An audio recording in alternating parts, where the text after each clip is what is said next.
Welcome to the Outhouse Lounge, where we relax and talk about stuff. I'm Chris Gordani, your host. Many of us have wondered if there's other life out in space. Well, you hear the laughing in the background, so this is who's with me today. But many of us, we'll talk about that in a few moments. Many of us have wondered if there's other life out there in space, as if we were being visited.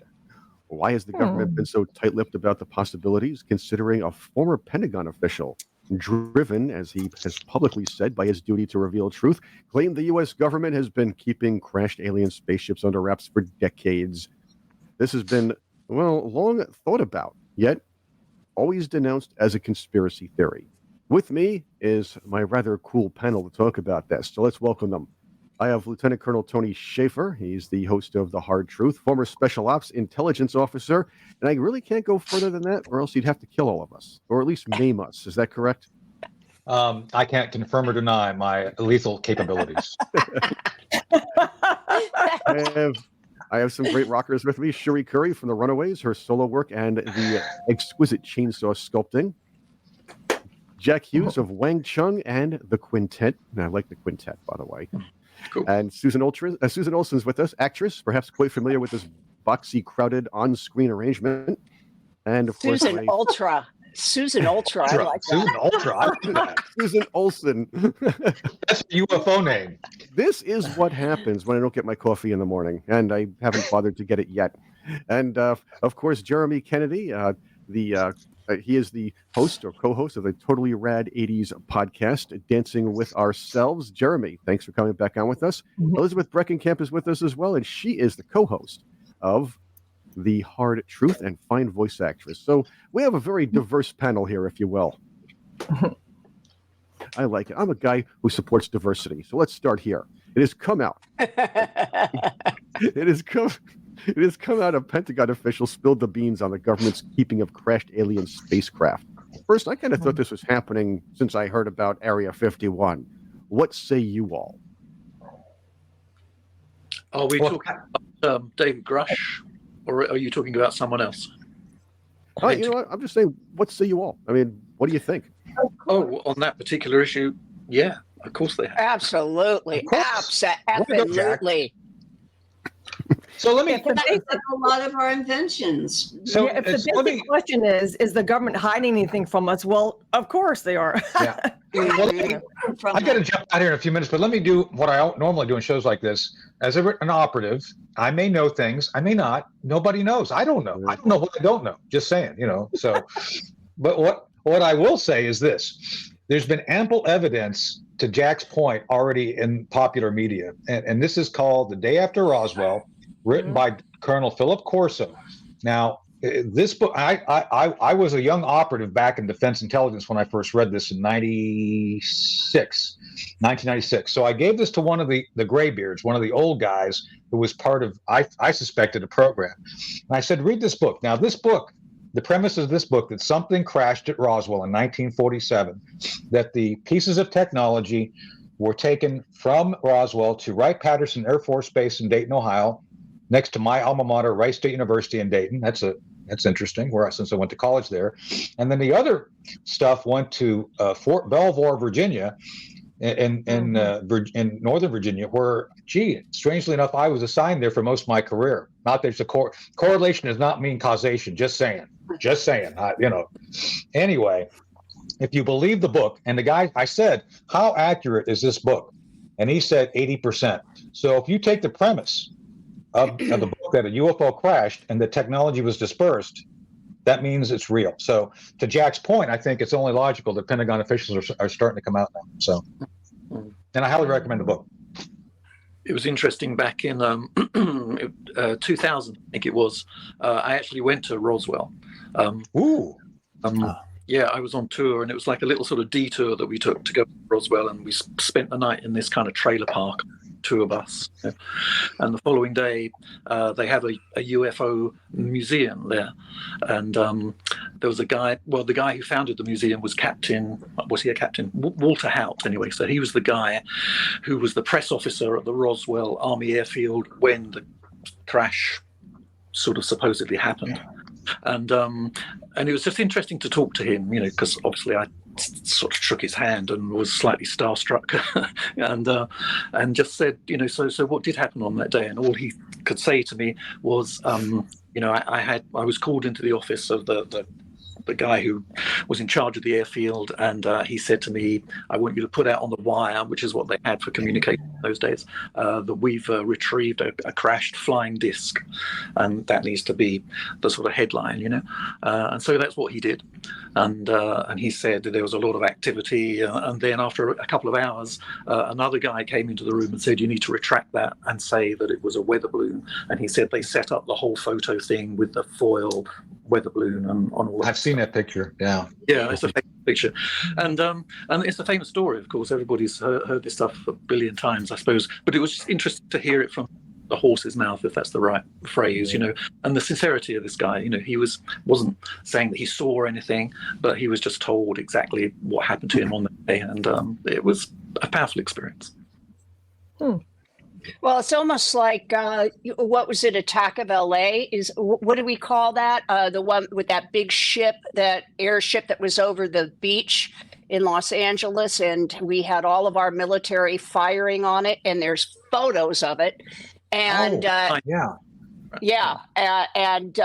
because I actually shot a movie over at Wonderland. They were shooting from Wonderland, Susan, the old base, that hidden base in Wonderland up in the Santa Monica Mountains. And here, how are they going to, I think they tried to say that was a weather balloon too, even though it continued to stay there for, 45 minutes, as we had every kind of military missile shot at it, and it just stayed there. I think, when was that? Was that in the 40s? Right after Pearl Harbor. It was right after Pearl Harbor, the Battle of L.A. Yeah, they were shooting at it. And they could see it. Yeah. That's right. That's right. And when you have people shooting at something, it's pretty hard to deny it. Exactly. But they did. Yeah. So the question is, here's a question though. We're just a bunch of dummies, you see. That's all. Just a bunch of dummies. I do want to ask this question. For years upon years, we've been talking about the idea that this was a conspiracy theory. Aliens never come in certain areas, so why would they be? Why isn't anybody else seeing them, or why aren't there more reports? And why aren't prominent people seeing them? Now, over the last many years, we have seen presidents come out and say, "Hey, I've seen something." Carter, Reagan, they've done that. We have Congress members, and of course, some people who are a little more prominent. They've come out. Now we also have a registry on the internet where people, thanks to the government, where people can report UFO sightings. This seems to be a big thing. So why now? They could have done this years upon years ago. Why now? Are this shiny keys or something for something else that's going on? What are your thoughts? Well, right now they're destroying the country. So maybe if they get us to be afraid of something that's in outer space, we won't pay attention to the government that's destroying us. Yeah. Well, I will say that we were just talking earlier before we went on air that it was about Philip Schneider, who was basically severely injured by a gray when he was digging the Dulce base. And he claimed that 2029 was when we were going to be invaded. And I'm thinking, well, they've got to start getting us a little more used to the fact that there's aliens, because I think he's right. I mean, Philip Schneider, God rest his soul, he knows firsthand. I felt he knew. And anybody that doesn't know about Phil Schneider, look him up. There are some videos that are very old, but he is really somebody that you should look into. And he was murdered by the government as well for his knowledge. Suicided. Well, he could have been just sent to the village. Suicided, yeah. He could have just with been his hands tied behind his back. Yeah, right.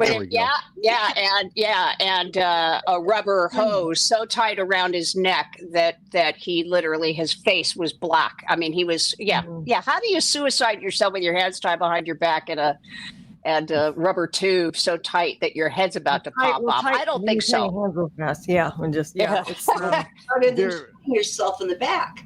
Now, there is now a place where government officials can actually As you can see here, the government officials can report that they have seen a UFO, or the new term UAP, I think it was. That's that? a non-UFO UFO. Yeah, it's I call it the politically correct version, but it's an unidentified something else. I have to get like a rebranding campaign. Yeah, why do they do that? I mean, what was wrong with UFO? There's a lot of stigma attached to the notion of UFOs. It's a joke. I guess you don't want to emotionally endanger some of the aliens, I guess. Yeah, we offended the aliens. Right. But this is a place not for regular people, but for government officials to actually report UFO sightings, which I find rather interesting too. Is they're saying, is what they're basically telling you is something's happening. We don't trust if you say anything, but we'll have some of our government people say a few things, and who knows if this is even reliable. Well, it makes sense that actually, if this invasion that Phil Schneider said was going to happen in 2029, 5 years to prepare us and get us frightened enough for this takedown of Earth, it kind of makes a little bit of sense to me. The fear factor they start. Yeah. Well, there's another question here. A lot of people think that it's going to be a great thing for the aliens to come here, for us to meet aliens. Maybe we can trade technologies. We can give them, maybe some new flavors of ice cream while they get us some nice centrifugal flight technology or something like that, or hovercraft technology that we didn't have before. All right, I am joking, but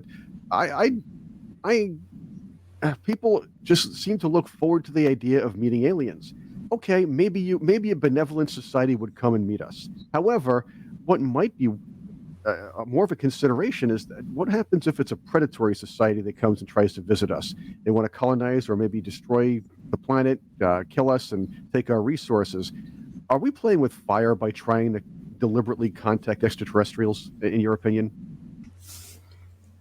I think so, and I'll tell you, I'm kind of the outlier of the group, I suppose. I don't necessarily have an opinion on whether I believe or not.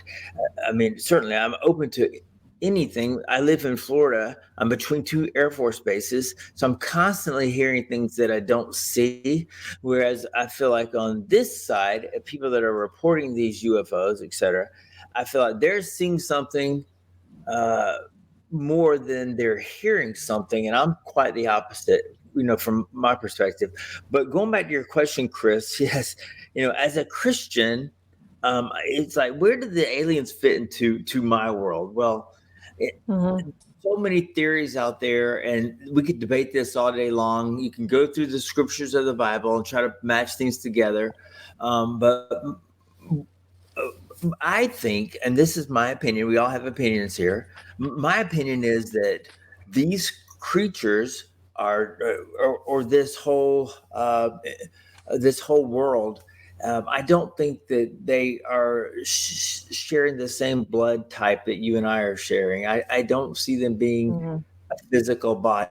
And if I go by my scripture, my Bible tells me that God created all living things on the earth.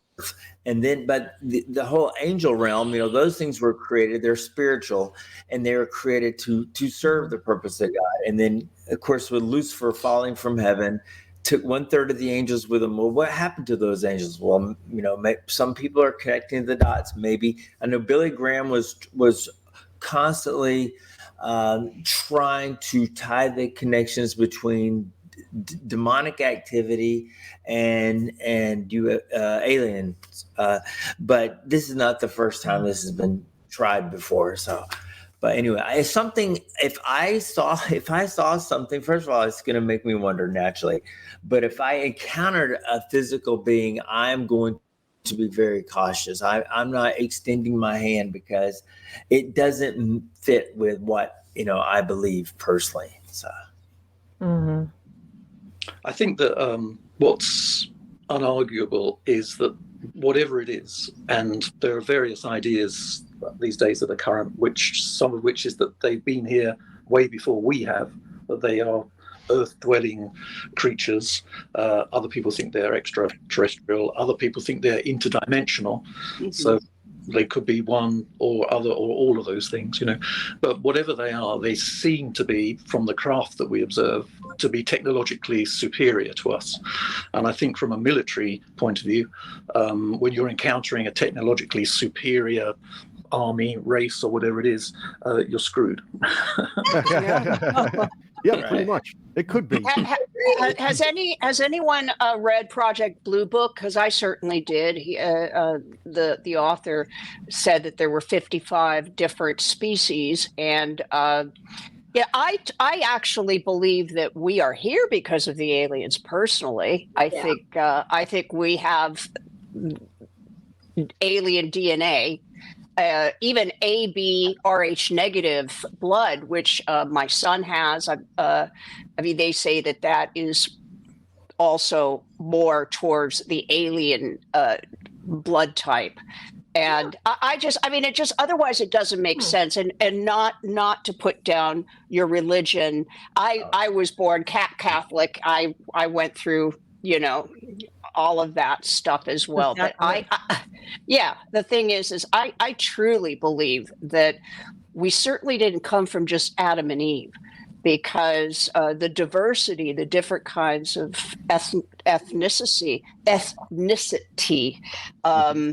just doesn't make sense with Adam and Eve. So I think that we're just all different species of alien and human. I don't know who mated with who, but genetics and the incest thing that kind of doesn't pan out anyway over those.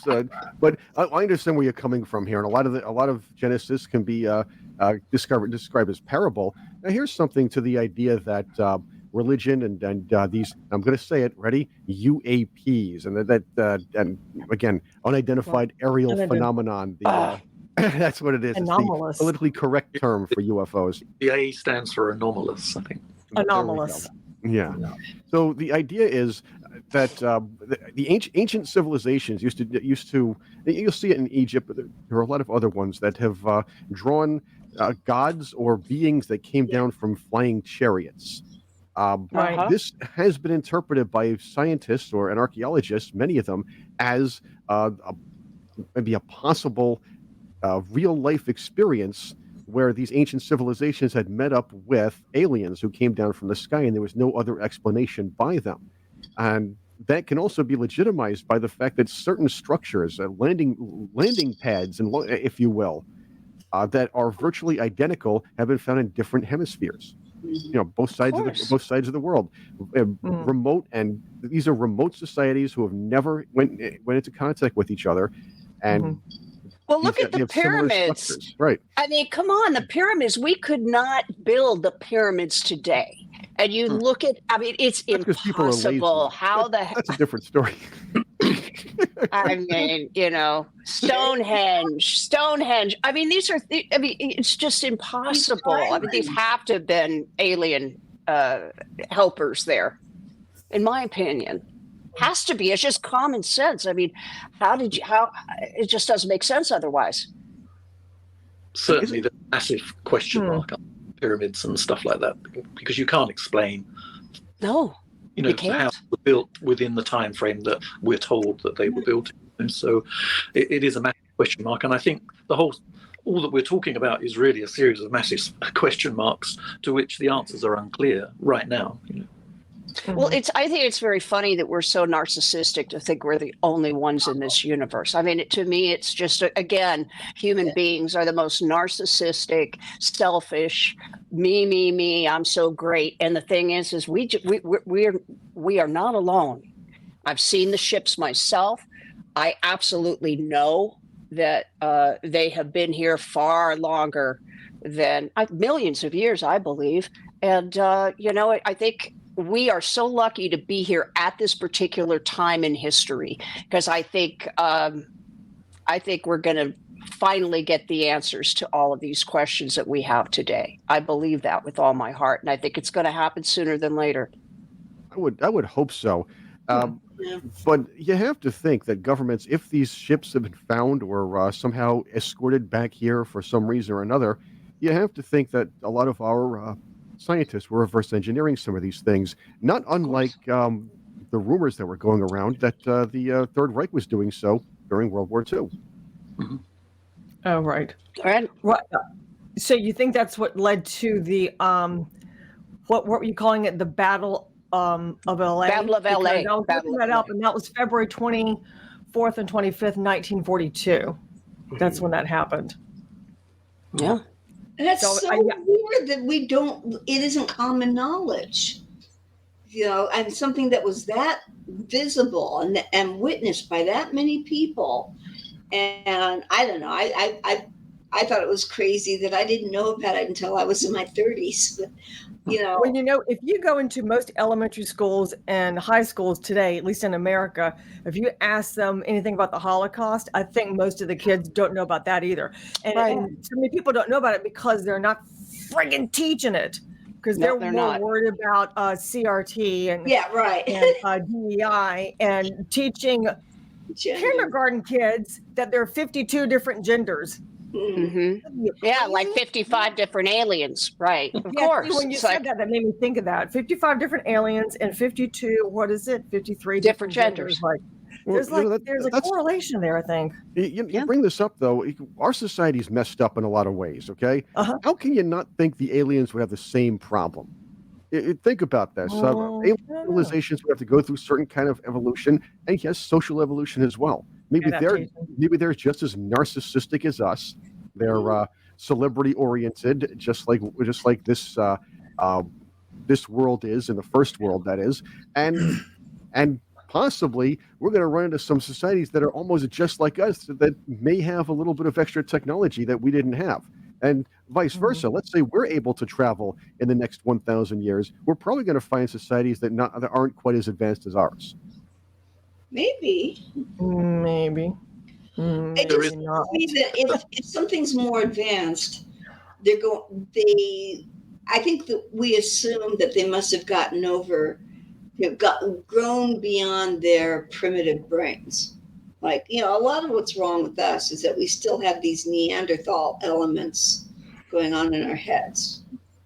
Oh, you say that, but with our Explain. society's with our society's problems, our technology has advanced manyfold from the Industrial Revolution moving forward. So think about that. Yeah. Okay. But explain that, Susan. I mean, what do you mean by neon? Tendency, you know, to be afraid of things that are different, you know, smash. There's kind of a root primitive brain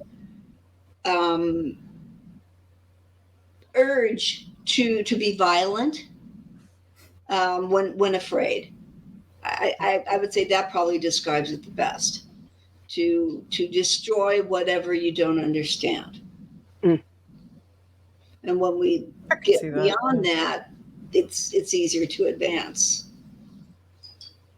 Well, I think there are lots of different humans. Aren't there? A lot of them are like you say, you know, but there are others of being, you know, mystics and saints. Yes. You know, and spiritual advancement is a sort of something that a lot of people are interested in and involved in at various different levels. You know, so Well, I and think there, that's the thing. It's a whole spectrum of different things that we're looking at, dealing with. I think, and if there's multiple alien presences, you know, then it's kind of like I remember watching the movie, you know, Men in Black with my kids when they were little. You know, Oh, yeah. Mhm. you know, this is like a documentary, kids. You know, and they were like, "Just don't be ridiculous," you know. But it It's a kind documentary. of, you know, I love that movie. Well, But look at the- but Men in look Black at are real. implants. That is funny. I mean, but what about the implants that they're now coming out with? I mean, people that have been abducted, and I say they have been abducted because I absolutely believe this with every fiber of my being. You know, now they're coming out with implants in the hand or what. I mean, to me, I just think that they've been rolling this stuff out, but people have been ever since what? Gosh, I hate being 64. I forget names, but the couple, the interracial couple that was abducted, Betty Hill, Betty and Yeah. Betty Hill. Barney I'm Hill. trying to remember. Yeah. Yeah. Well, Barney. they were talking about implants as well, and that these young, and it usually runs in families. I mean, where the children, Barney and Betty Hill, right? So now they're rolling out implants where everything's just going to be. You just wave your hand over a a little pad when you're shopping, or you just walk into a market and it senses and you never have to pay for any. I mean, this is crazy stuff from. I'm with you here, and this is important because there have been abductions. We know this. If I ever get abducted, I'm pretty sure some aliens might be seeing this, watching YouTube, thinking, hey, who could I abduct this time? If they choose me, I would prefer the thing in my hand while I'm asleep over that that needle that goes in your eye from Fire in the Sky. Did you see that? That thing was just yes. That was the most horrifying movie I had ever seen, because I've seen slasher movies and I love them, but this I couldn't take it. You're like, it's going in the eye. I mean, the eye. The guy's awake. No. I think they took liberties on that one. Well, movie makers take liberties. I think that they probably did it, but some other way. But I truly believe that we're being impregnated by alien sperm. And can I say sperm? Alien sperm, and that we're being right, and these children are being raised by the aliens, because all of a sudden you're pregnant and then you're not. And I mean, these are things that cannot be denied. And there are hundreds of thousands, if not millions, of people that have been abducted that have claimed that they were pregnant. All of a sudden, woke up and the baby is gone. And these, you don't like Me Too. You have to believe them. I believe these people. I don't. Well, I do too. Because imagine having something like that happen to you, and then nobody believes you. But there's also, going back to what Jack was talking about with mystics and such, there is this spiritual element as well with a lot of the people that see UFOs, and they know they're going to see them before it happens. And there's a guy, of course I can't think of his name, and I'm 62, but he's got this whole group of people. They'll gather in the desert, and they will the UFOs to come, and he's saying it's very, very spiritual. These beings want to warn us. They don't want us to destroy ourselves and the planet. But I love him, by the way. I know who you're talking about. Marie. Yeah, Marie met him actually, and I've watched a lot of his podcasts and some of his short films, and I think he's wonderful. Name? I can't remember. Gosh, darn it. The Stephen Greer, is that? There we go. Yeah. Right. So he's No, I do have something, Jeremy. You mentioned earlier that there's a correlation between obviously Christianity, faith, and extraterrestrials. You might remember just recently, Congressman Eric Burlson out of Missouri had publicly said about the discourse about UFOs. I'm going to say UFOs. I'm not saying UAPs. All right. Good. Thank you. Good. Okay. I refuse to use that. He says that extraterrestrial beings basically are angels. Okay, or when he uses the term angels, he says it's synonymous with extraterrestrial beings. I think that's the way he put it. What are your thoughts on that, Jeremy? Because it kind of goes with what you said earlier in the program. Yeah. Right. Excuse me. The Bible is full of instances where these extraterrestrial beings or angels interacted with humans. And in fact, there's a scripture, and I don't want to quote scripture per se because there's different interpretations of the Bible, but there is a scripture that reads that that the tools that these angels have are not of this world. And when I think of that, I think of the tools that they have, meaning are they able to come in and out of dimensions? Are they able to, take a saucer and defy gravity and maneuver it in ways that we just can't understand? And it kind of all makes sense to me. It really does. And I support the congressman's theory also. I mean, I believe this. I don't talk about this very often. I don't even know if Michelle and I even discussed this. This is a safe space, if you will. I'm kidding. All right, yeah. Yeah. I'm in a little box here, so. But yeah, I agree with him, and that's.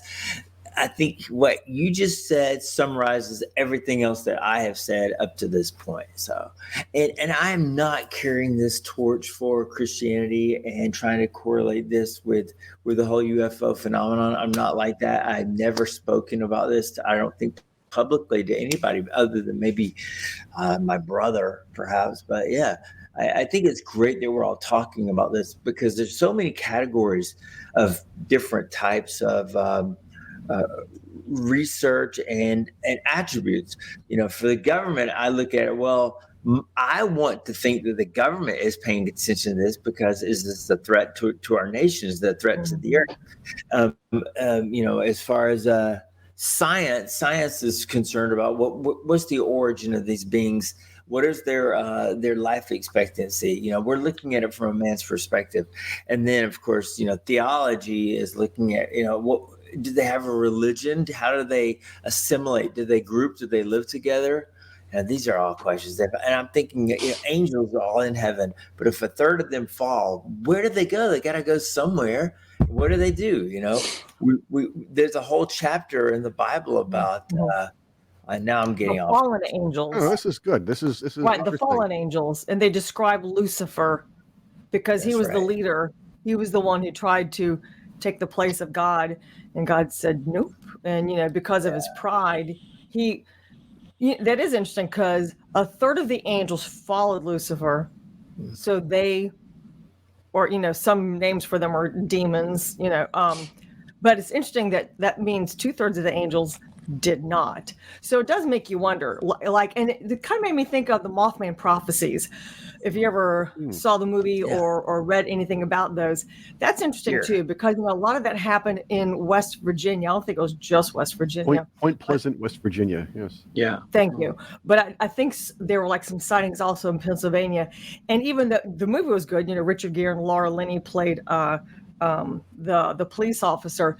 That's interesting because even though, like Cherie was saying, from movies, they tend to, dramatize things that probably didn't happen. But the basic premise is that all these different people who didn't necessarily know each other saw the same type of thing, where it was this just very large, kind of like the shape of a human, but the enormous wings and the red eyes. Every single eyewitness said the eyes were like they were on fire. And so that makes me think the same thing because I was raised Christian. I kind of fell away, then I came back. And I think the same thing. Instead of trying to say, is it either the Bible or aliens? I think it can be both. I mean, it would make sense that 1/3 of the angels who fell away can take these different forms, that can kind of morph isn't the right word, but they can take different forms and appear to us that way. And I think the Mothman prophecies is a good example of that. Anyway, that's my thoughts. Anybody else ever know much about the Mothman prophecies? That was really good. Yeah. The Mothman prophecies is a really terrifying film. Yeah. Oh yeah, the red eyes. That's a good example of this interdimensional aspect. That it's in the realm of sort of paranormal, I suppose you would call it, as opposed to, because I think with UFOs, UAPs, we tend to think that we're talking about nuts and bolts machines and beings of, well, not flesh and blood exactly, but beings that stand in the same space that we do. Whereas with paranormal stuff, you're talking about beings, ghosts, whatever it might be, things that we don't really understand.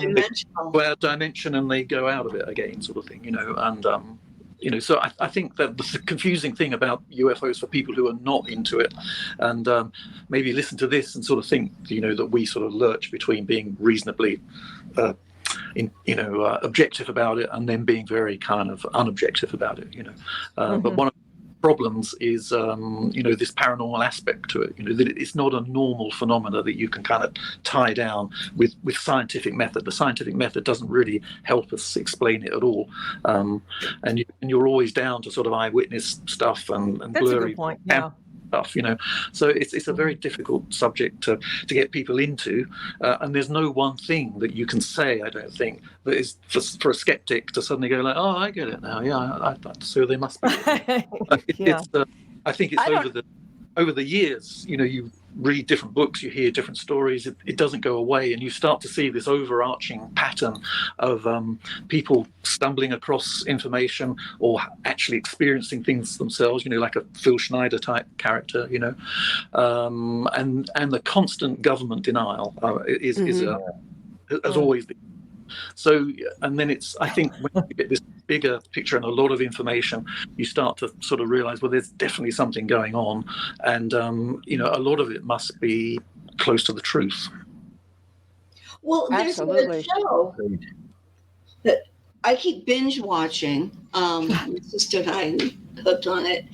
Caught on Camera, Paranormal Activities. And there's a ton of UFO stuff.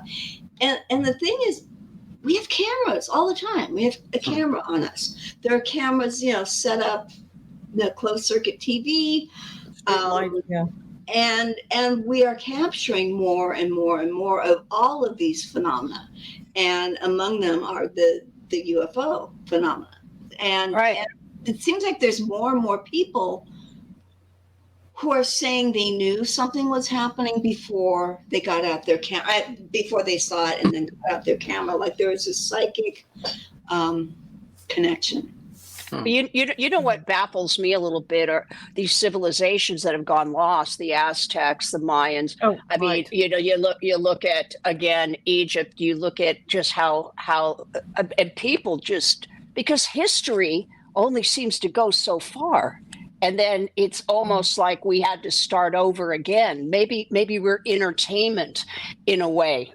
See if what actually is going to work for us to be more enlightened beings. I'm not exactly sure, but I am usually, like with the Aztecs, you look at these amazing civilizations where the people just disappeared. They just boom, gone. Yeah, and I mean, I'm for one polar shift. Where the equator becomes the north and south poles. Oh yeah, the polar shift. Maybe. That's right, and this could happen again. I mean, I'm not saying soon, but if it happens again, it could cause some real problems too. But think about that: the polar shift, when it happened before, we could have lost a lot of civilizations. Perhaps, I mean, I'm now going far-fetched here. Perhaps in Atlantis, which could have been an alien colony or an advanced society, maybe that. Just got lost and destroyed. Well, they've also found skeletons that are 8-10 feet tall. Right. I mean, that's come on. That doesn't make any. It's common sense. You don't find in the Bible too. The giants. The giants, yes. Oh, right. But again, you look at Egypt. You look at all of these hieroglyphics. Yeah. And you see that there are aliens there. There's spaceships. There are alien beings. And then all of a sudden, boom, everybody is gone. And there hasn't been a true history for us. And I truly believe that we're going to witness it. I think we're going to witness I think they've been here for millions of years. I think they are underneath our feet at Dulce. I absolutely believe that. I believe Philip Schneider. And I know the government knows. I know they've made dirty deals. And a lot of people have been abducted. And that was a deal.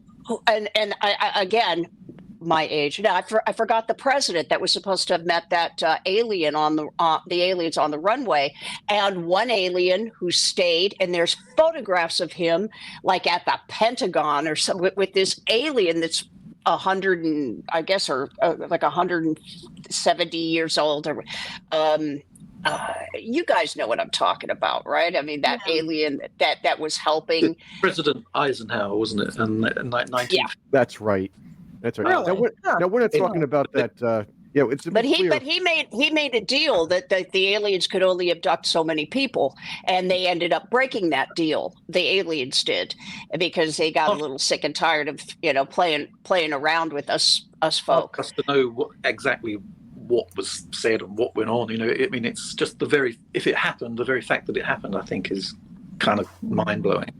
Now we don't want to confuse this guy with the Weekly World News alien that comes out every election cycle and predicts who wins the president. Oh gosh, that alien always picks the winner. I mean, that's just the way it works. But anyway, I'm gonna figure the alien backs. Maybe he'll back RFK this year. So who knows? Yeah. But I do want to get to this question then. Could there be aliens living among us and us not knowing, as per that little agreement you were talking about, Cherie, just a few moments ago, or maybe something else? Mm-hmm. Oh, I'm just going to say right out, yeah, absolutely they are, yeah, for sure. Go ahead. I'm saying yes. Mayans are a hybrid, and the people that are descended from them they have these wonderful almond-shaped eyes, and who knows? Mm-hmm. I think the Swedes, for sure. The blonde, blue-eyed, beautiful people.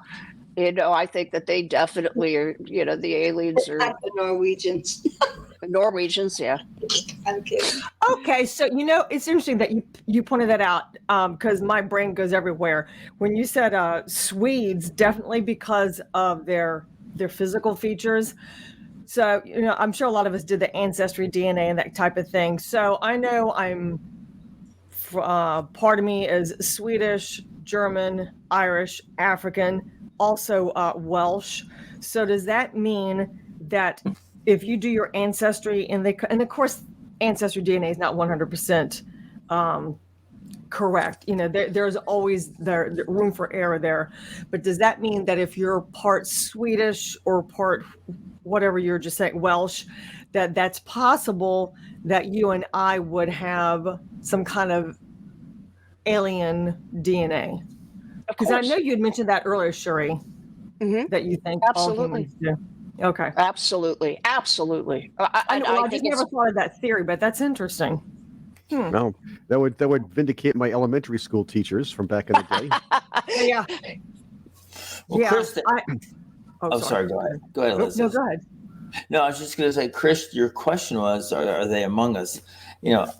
Maybe, but I can say, since I'm correlating, my religious beliefs, angels with aliens, good or bad, that's yet to be determined. But I do know, I've had encounters. We all have. We've all met people that came into our life for just 5 minutes, but somehow it changed the course. Mm-hmm. Maybe took us on a different path. One time I was a admission clerk, for lack of a better term, at an amusement park, and you had to get your hand stamped if you left the park and came back in. Well, this kid, I never saw him. He left the park somewhere and came back in, or trying to come back in, and I'm asking for his hand stamp. He has no hand stamp, and so I turned him away. Well, 5 minutes later, his dad came up to me and was ready to just, break me in half. And I was a scrawny little guy. I was probably 14, 15 years old. And suddenly this man, I have no idea who he was or where he was, but he stepped in behind me and he defended me.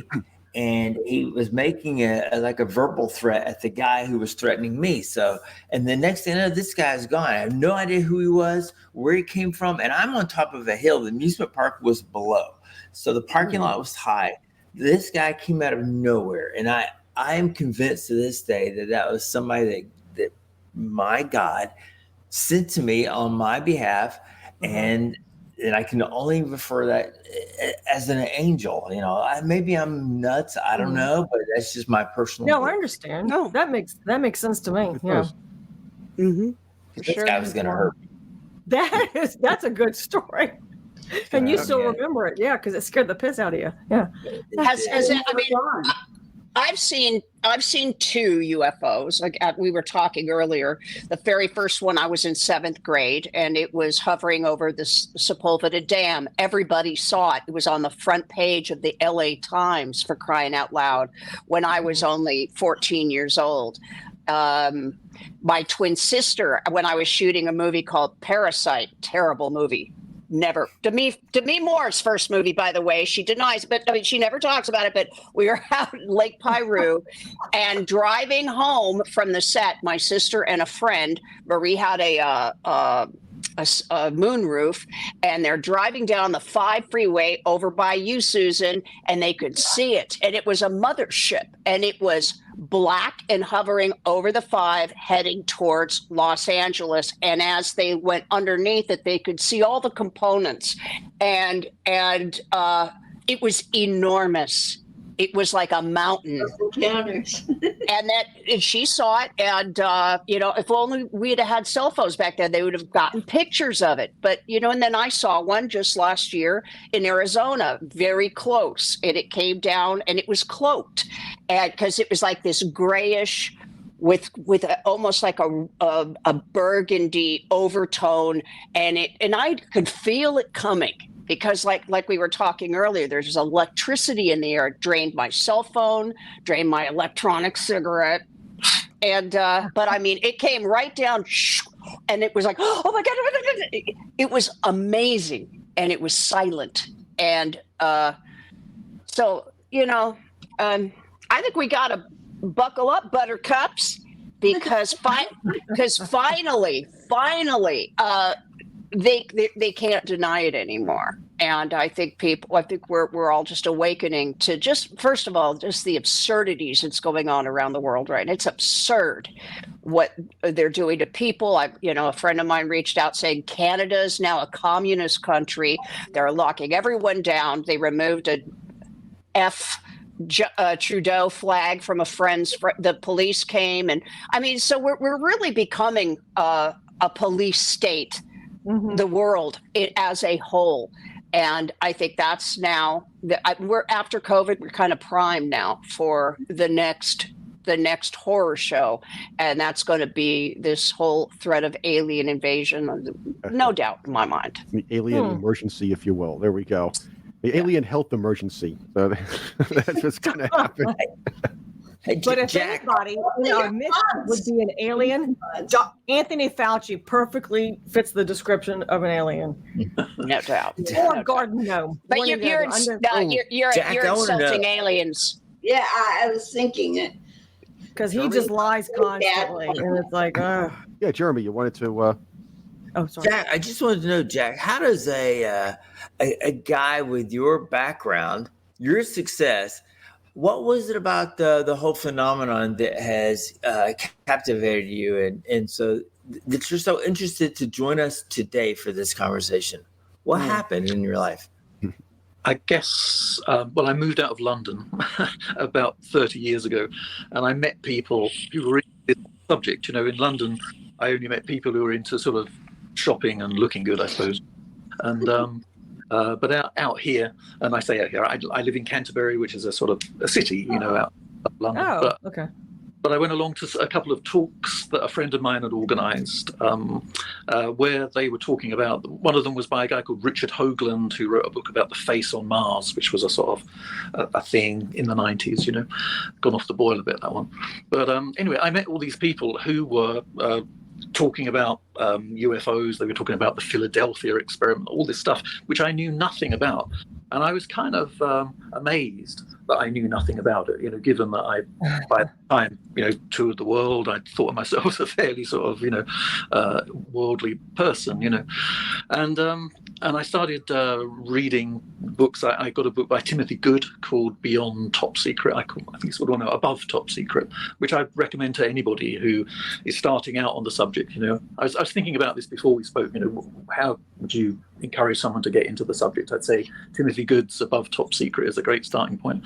And there's a movie by James Fox called The Phenomenon, which I think is absolutely a must-watch. That's full of very solid examples of UFO encounters, both the machines and the beings, and a particularly striking a sort of mass observation of a UFO that happened in South Africa.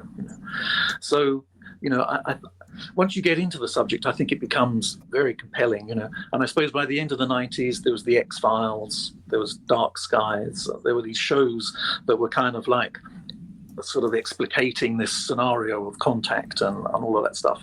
Not that I was a huge fan of the X-Files particularly, but I think there was a rather like now, there was this sense of like the millennium's coming up, there's going to be disclosure, it's all going to happen, which it didn't, and I think that's salutary, because it could well be that we have this sense of like, wow, we're right on the edge now of some sort of real confirmation, really by central government, which is what it's got to come from, really, that we are not alone, But whether that will happen, I don't know, because I can understand why, we all live in consensus reality, right? We all agree that this room I'm in is real, and that politics is real, and all the stuff that we sort of read.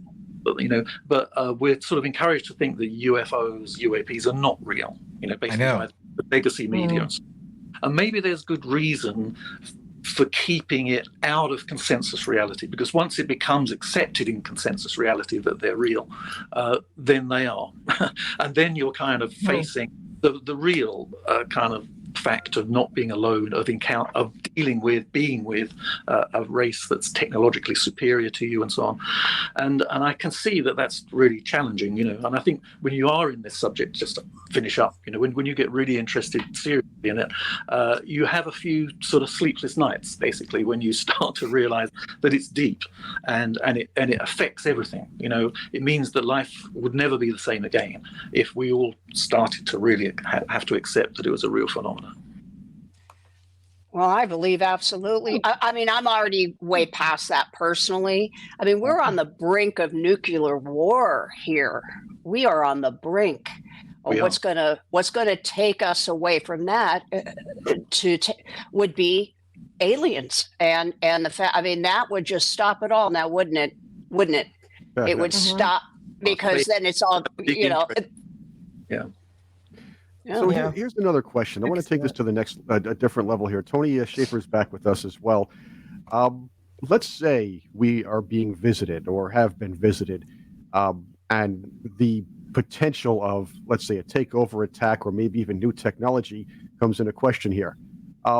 We do have the world's powers have a lot of satellites now orbiting the Earth. We're generally controlled by our grids, and probably more so if certain policies are pushed forth in the next 10 to 15 years. How badly could we be crippled by an alien attack, even if it's just even a computer attack? Or are we ready to defend ourselves against an alien? I'm not even going to say invasion, but maybe interference, if you will. Tony? Well, I'm with Cherie on where I'm at belief-wise. I've actually seen things when I was a kid in the Philippines. I saw something that was a UFO. It was 3 large balls, black balls, connected with a large thing. And this thing was 150 meters by my estimate. And it flew silently across the mountains right outside of Clark Air Force Base in the Philippines. So I don't doubt it. And to Jack's point, I think the public was prepared for some of the things we're talking about by the X-Files. I know some folks, Jack, who were writers, and I think they were given hints on things that were going on. And I think that's why we're all kind of going here. So to reframe your question, Chris, a bit, I actually drove with my son around. We live in the middle of nowhere in rural North Carolina. So we have to drive an hour to get to any big city. So we went shopping. And my son and I were talking, he's 17, and it's like, we recognize we live on a very special planet. No matter who you are, I think the fact we have a stable planet. If you look at all the other planets out there, the billions out there, so we are in I think a very magical place. We are blessed. With that said, I don't think it's by chance we're here, and I think that the idea that man could do stupid things to get us in trouble, I have no doubt that we could be very stupid as a species. I've seen the stupidity firsthand. I've seen the avarice. I've seen the greed. Cherie and I have talked about this a little bit. I got an environmental studies degree because I actually am concerned about the environment. I want to see us preserve the environment in real ways. But with that said, I think there are forces out there that are invested in the Earth continuing no matter what. And we may call those aliens. We may call them, one of the other series I liked and enjoyed when I was a kid was Battlestar Galactica. And ultimately, there were things out there trying to help the human race survive. So if you look at Battlestar Galactica, the original series, not the new one, which I love, James Olmos did a great job with all the new cast. I'm not casting aspersions on the reimagined Battlestar Galactica. I love it. But the idea of the original Battlestar Galactica was maybe there's forces out there that'll help us survive. So, Christy, to answer your question, I think there are things out there that maybe we don't fully understand that aren't necessarily out trying to invade us. They're trying to basically make sure we don't do something so stupid to ruin the bounty and gifts we have now before us. So that may be a bit radical to look at, but I don't believe that we're going to be invaded. So I think that they're already here, Tony. You know, they're already here. I don't think they're just going to come out of the ground or wherever they've been, you know, and come on. It's just. Well, there's a great scene. There's a great scene in episode 2 of the X-Files where Mulder's on a track running. I don't know if you guys remember this. This is like the second episode. Huge fan. Yeah. And so, so the guy comes walking across the field and says, "You've seen things you weren't supposed to." And Mulder says, "They're here, aren't they?" And he says, "Mr. Mulder, they've been here a long, long time." Longer than yeah. Well, I was watching an interview with Bob Lazar and Joe Rogan. Yeah. That's a very interesting interview to watch. Bob Lazar, I think, is an interesting guy who came out in the 80s saying that he'd worked at Area 51 and he'd worked on reverse engineering the technology, you know, the alien technology, you know. And during this interview, he sort of, you know, Joe Rogan sort of saying to him, you know, where do they get this stuff? Do you know what I mean? These crashed discs and so on, you know. And Bob Lazar says, well, my understanding is that some of it came from an archaeological dig. And I found that really sort of mind-blowing. Do you know what I mean? That this is, you know, these guys, as they say, you know, with toothbrushes kind of going through some rocks and stuff, you know, suddenly come with some huge metal thing in the ground, you know. And that sort of, in a sense, gives you maybe a little bit of perspective on when talking about they've always been here, you know, like for thousands, maybe tens of thousands, maybe hundreds of thousands of years. Of course. What about alien autopsy? I mean, you can't. I mean, the best makeup artists in the world said that this was impossible for them to have been able to make that alien happen. I mean, that's a real autopsy of an alien. Well, it's very. Have you seen it? Oh yeah, the old film you're talking about, right? Old film? The old one, yeah. It was in the early 90s when that came to light, the alien autopsy, black and white. Yeah. I mean, you can't. Yes. Yeah. Right. I mean, they had every major makeup artist, movie makeup artist say that this just is impossible. I couldn't do it today, what is on this black and white film.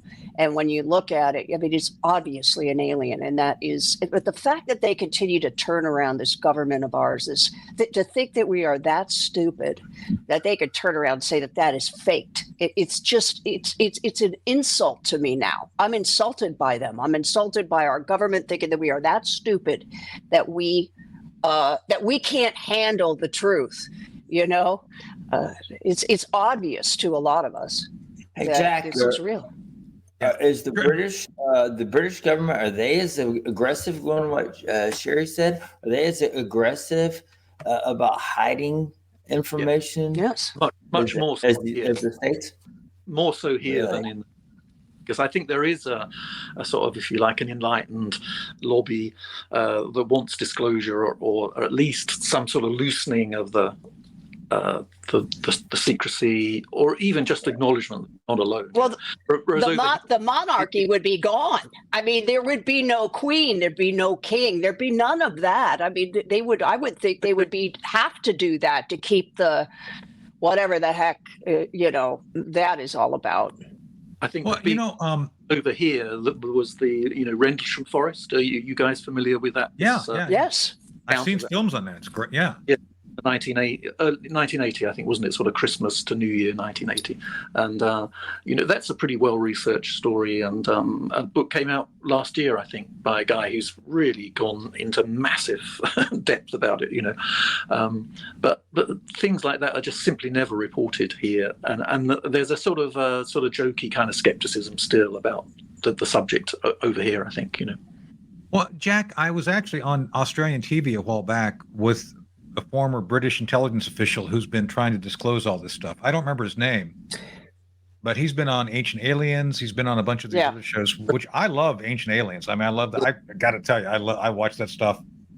And Graham Hancock. Yeah, I love Graham Hancock. He's rewriting history the way it should be written because.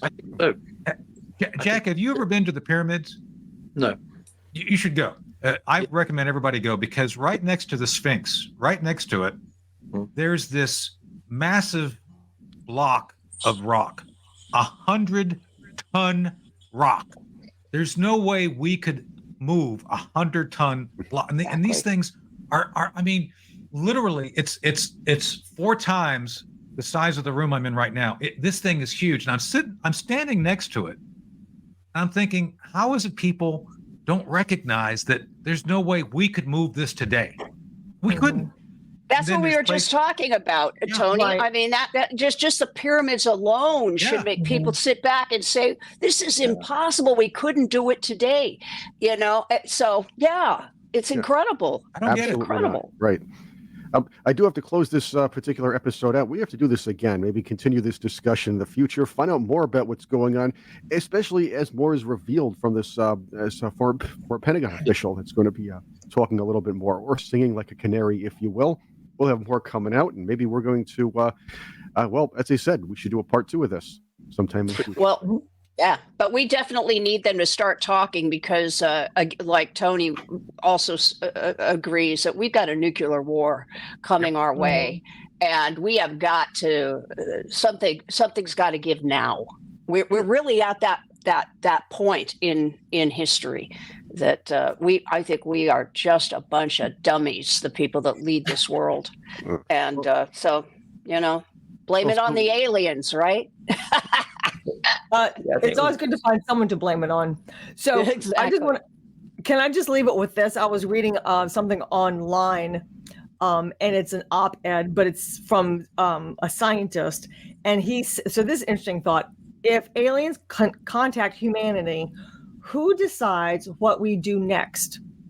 Who gets to decide? Because scientists setting up their post-detection hub in Scotland are concerned that all humans will react like headless chickens. Anyway, so that's an interesting thought. Who gets to decide what we do? Oh, headless chickens? I don't know about that. And before you blow us all up, these scientists in Scotland said, we'll react like headless chickens. Yeah. And before you blow us all up, just tell us what's going on. Okay, that's basically what we'd like to do. We'd like to know. Hey, can I ask Jack one last question? Sure. Is Tony Blair an alien? Oh, Tony. There you go. I'm curious. I don't know. I think some of the attributes. I think you're an alien, Tony. I mean, when I met you at that convention, you had this like weird glow, and I mean, I was like, wow, is this guy like human? You could be an alien. Sauna. That's why he was in the sauna. Yeah. Mm-hmm. Yeah. The truth is out there, Cherie. Yeah. Yes. So as we close this out, as we close this out, I want to thank you all for being with us. Susan Olsen, Jack Hues, Cherie Currie, Tony Shaffer, Elizabeth Breckenkamp, and Jeremy Kennedy. I appreciate you coming on. We'll do a part 2 of this in the future. And yes, we are being watched. They might be among us, but they are out there. Thank you for being with us. And thanks, Jack. And look over your shoulder.